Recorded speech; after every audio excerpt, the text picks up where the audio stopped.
अस्सलाम वालेकुम बच्चों, वेलकम टू एमसीपी। अस्सलाम वालेकुम मैम। आज हम हिंदी व्याकरण के अंदर वाक्य रचना पढ़ेंगे कि वाक्य रचना किसे कहते हैं। देखो बच्चों, जो भाषा है उसकी महत्वपूर्ण इकाई होती है। वाक्य जो है महत्वपूर्ण इकाई होती है। वर्णों से क्या बनते हैं? वर्ण से शब्द बनते हैं और शब्द से वाक्य का निर्माण होता है। लेकिन वाक्य जो है वो व्यवस्थित होना चाहिए और उसका कोई ना कोई निश्चित अर्थ होना चाहिए, जब भी वो वाक्य पूरा होगा।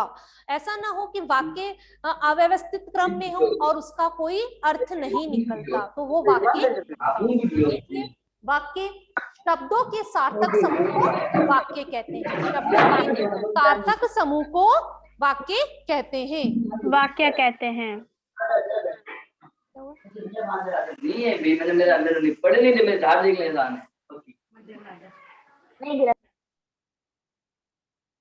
तो बेटा हम पढ़ रहे थे शब्दों के सार्थक समूह को वाक्य कहते हैं और शब्दों के दो अंग होते हैं। कितने अंग होते हैं शब्दों के?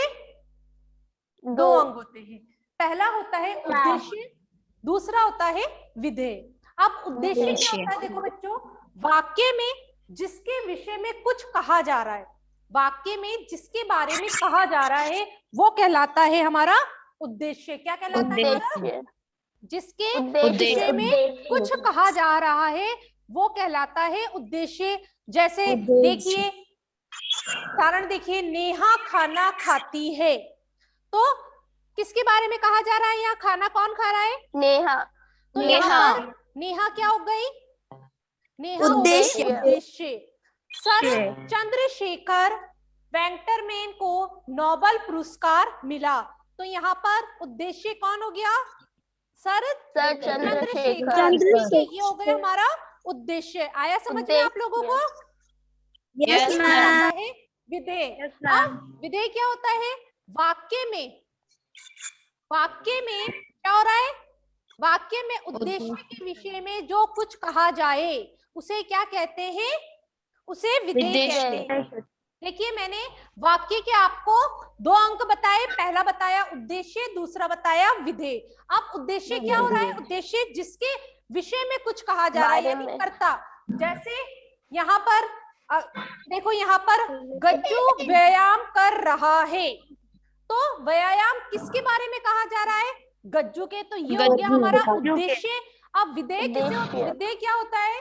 वाक्य में उद्देश्य के विषय में जो कुछ कहा जाए, यानी उद्देश्य के बारे में जो भी कहा जा रहा है उसे कहेंगे विधेय। यानी एक आप ये ध्यान रख सकते हैं, जो उद्देश्य होता है उसके बाद जो भी वाक्य बचता है वो हमारा कहलाता है विधेय।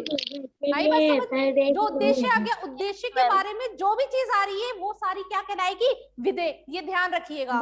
देखिए, उदाहरण देखिए, गज्जू व्यायाम कर रहा है। अब गज्जू तो हमारा उद्देश्य है, अब पीछे जो भी बज रहा है यानी व्यायाम कर रहा है, ये हो गया विधेय। इसी तरीके से अंशु पढ़ रही है, तो अंशु तो हो गई हमारे उद्देश्य और पढ़ रही है, ये क्या हो गई हमारा? क्या हो गया ये हमारा? विधेय। आया समझ में? आगे देखिए, आगे आता है वाक्य के भेद। वाक्य के दो भेद होते हैं, एक होता है रचना के आधार पर और दूसरा होता है हमारा अर्थ के आधार पर। तो सबसे पहले हम पढ़ेंगे रचना के आधार पर वाक्यों के भेद। रचना के आधार पर वाक्यों के भेद। तो पहला होता है सरल वाक्य, दूसरा होता है संयुक्त वाक्य और तीसरा होता है हमारा मिश्रित वाक्य।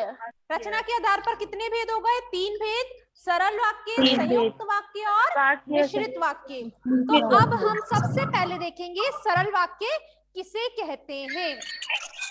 जिन वाक्यों में एक विधेय होता है, देखिए क्या कह रहा है ये, जिन वाक्यों में एक विधेय होता है उन्हें सरल वाक्य कहते हैं। अभी आपको थोड़ी देर पहले मैंने बताया कि विधेय क्या होता है? जो उद्देश्य होता है उसको छोड़कर जो पीछे जो भी बच रहा है वो हमारा कहलाता है उद्देश्य, है ना?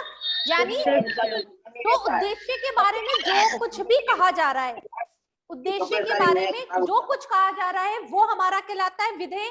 तो यहाँ पर ये बोल रहा है सरल वाक्य में क्या होना चाहिए, एक विधेय होना चाहिए। तो आप पहले तो सबसे पहले आप ये पहचानेंगे कि विधेय क्या होता है।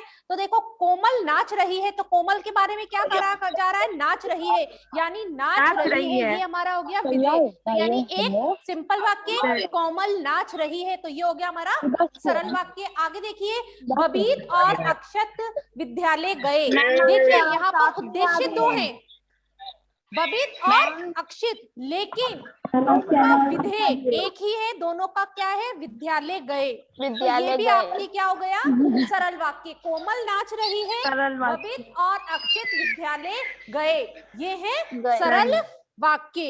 नेक्स्ट आता है हमारा, नेक्स्ट क्या आता है, संयुक्त वाक्य। जिस वाक्य में दो या दो से अधिक सरल वाक्य हो,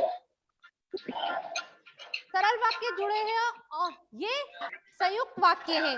क्या बोल रहा है, वापस देखिए, जिन वाक्यों में दो या दो से अधिक सरल वाक्य हैं तथा दोनों समुच्चय बोधक अवयव से जुड़े हैं, यानी दोनों क्या है, किसी न से जुड़े हो, उन्हें कहते हैं संयुक्त वाक्य।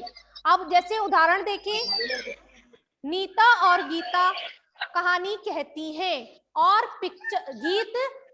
गीत पिक्चर देखती है। अब यहाँ पर क्या हो रहा है, उदाहरण जैसे नीता और गीता क्या कर रही है, कहानी कहती है और गीत पिक्चर देखती है। यहाँ पर क्या हो गया, दो वाक्यों को जोड़ा जा रहा है। संयुक्त वाक्य यानी दो वाक्यों को आपस में जोड़ा जा रहा है, वो कहलाता है हमारा संयुक्त वाक्य। उसके बाद आता है हमारा मिश्रित वाक्य।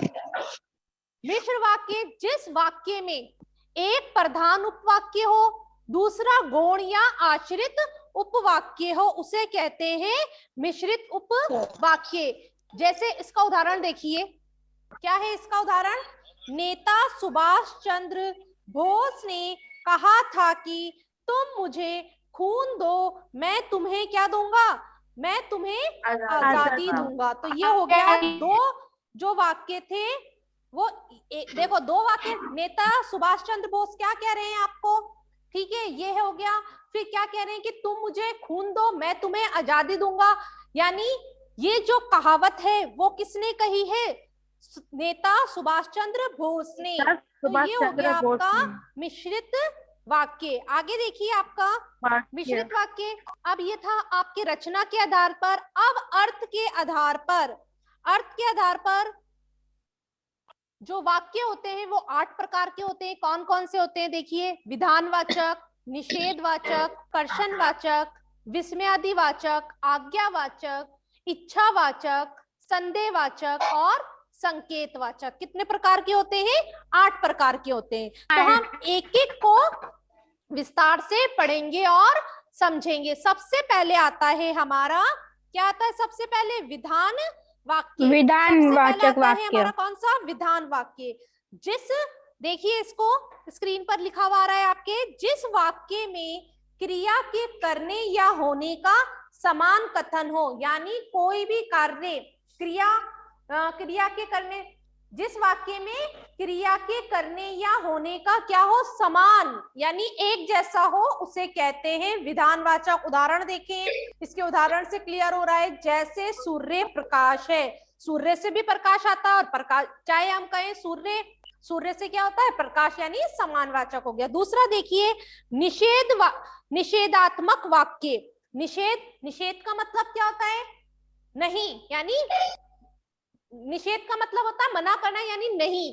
तो क्या है देखिए, इस वाक्य में पढ़ने से इसको क्लियर होगा, जिन वाक्यों में निषेध या नकारात्मक हो, जिस वाक्य में मना हो यानी नकारात्मक हो, वो वाक्य उसे निषेधात्मक या निषेधवाचक वाक्य कहते हैं। जैसे देखिए उदाहरण, अक्षर आज विद्यालय नहीं जाएगा, तो नहीं मत क्या हो गया, निषेधात्मक यानी मना। तो जिन वाक्यों में नहीं आएगा वो कहलाता है हमारा निषेधात्मक वाक्य। नेक्स्ट आता है आपका प्रश्नवाचक।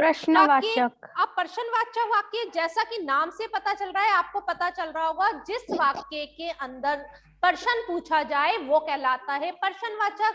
अब इसकी परिभाषा क्या होगी, जिस वाक्य में प्रश्न पूछने का भाव प्रकट होता है उसे कहते हैं क्या कहते हैं उसको?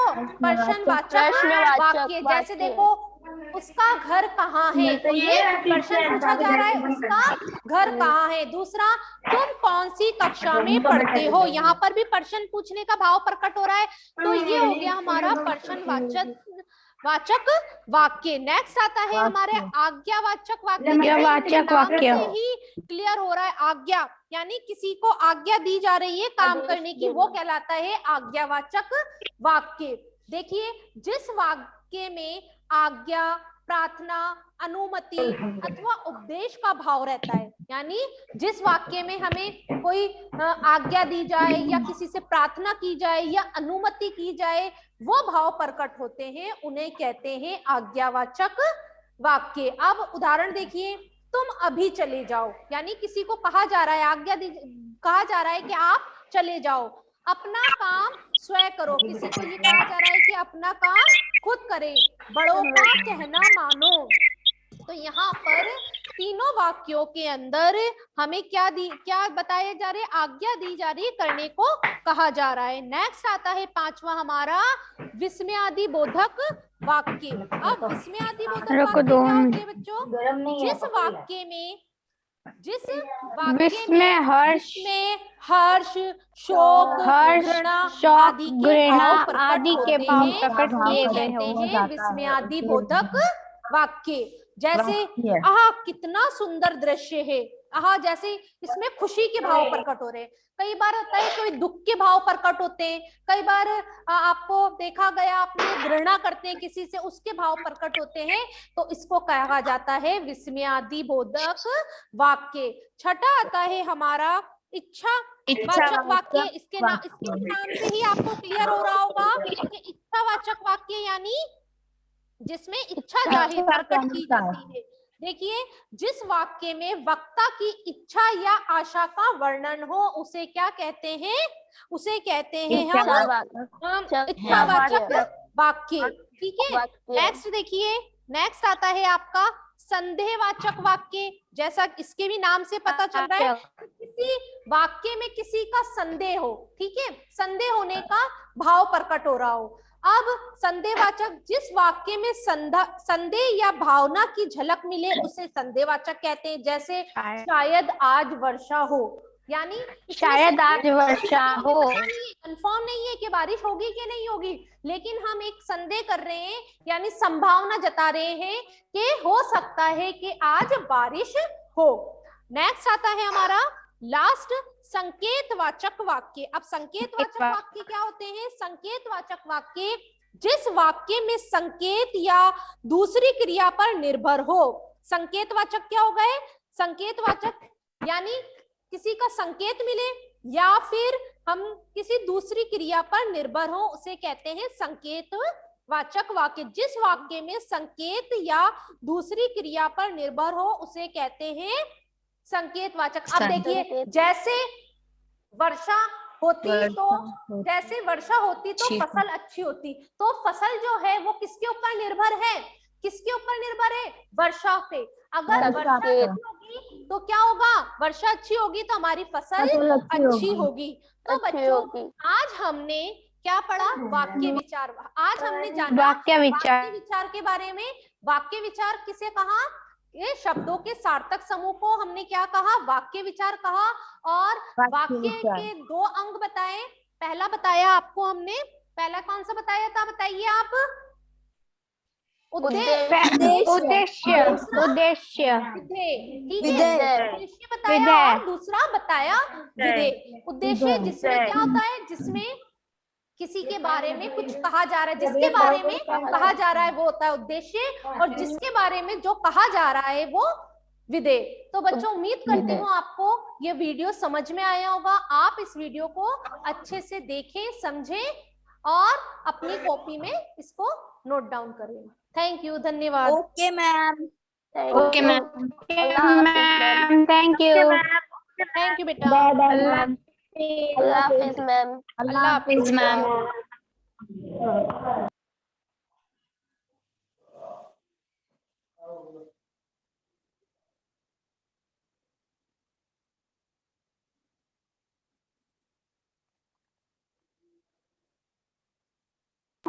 सानिया दीदी, सानिया दी, सानिया हाँ हाँ अब कौन सी क्लास होगी? पूछ ले मैम से, मुझे क्या पता। मैम है था। पूछ है मैम अभी तक।